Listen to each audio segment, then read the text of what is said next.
काय म्हणताय बोला.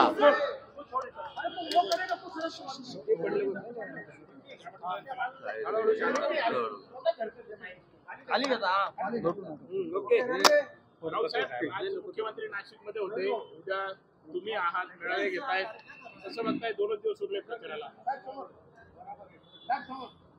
मुख्यमंत्री नाशिकला कशासाठी होते मला माहित नाही.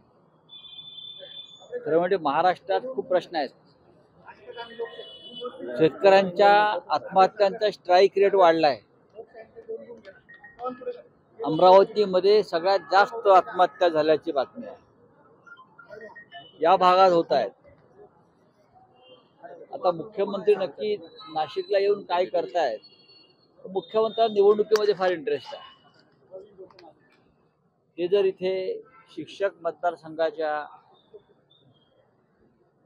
तयारीसाठी आले असतील तर मी इतकंच सांगेन, नाशिक शिक्षक मतदारसंघात शिवसेनेचे उमेदवार संदीप गुळवे हे विजयी होते.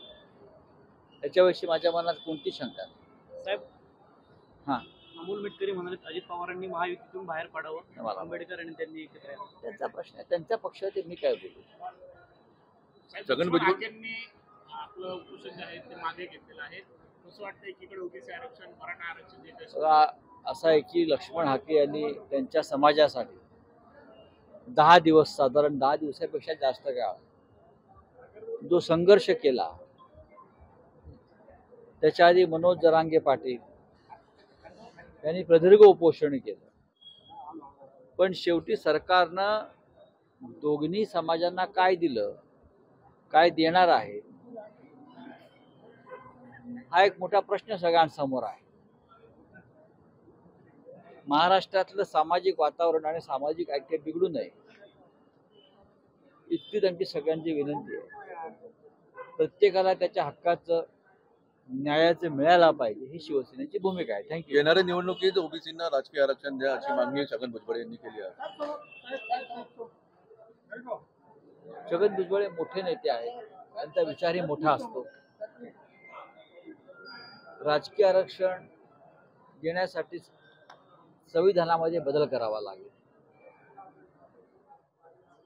आणि मला असं वाटतं संविधानामध्ये बदल करण्यासाठी राष्ट्राचं ऐक्य म्हणजे मत एकत्र यावं लागेल. पण ठीक आहे, प्रत्येक जण आपापल्या भूमिका मांडत असतात. ताज्या घडामोडींसाठी जनहितवादी चॅनलला सबस्क्राईब करा आणि बेल आयकॉनला क्लिक करायला विसरू नका. जनतेचा बुलंद आवाज, जनहितवादी न्यूज.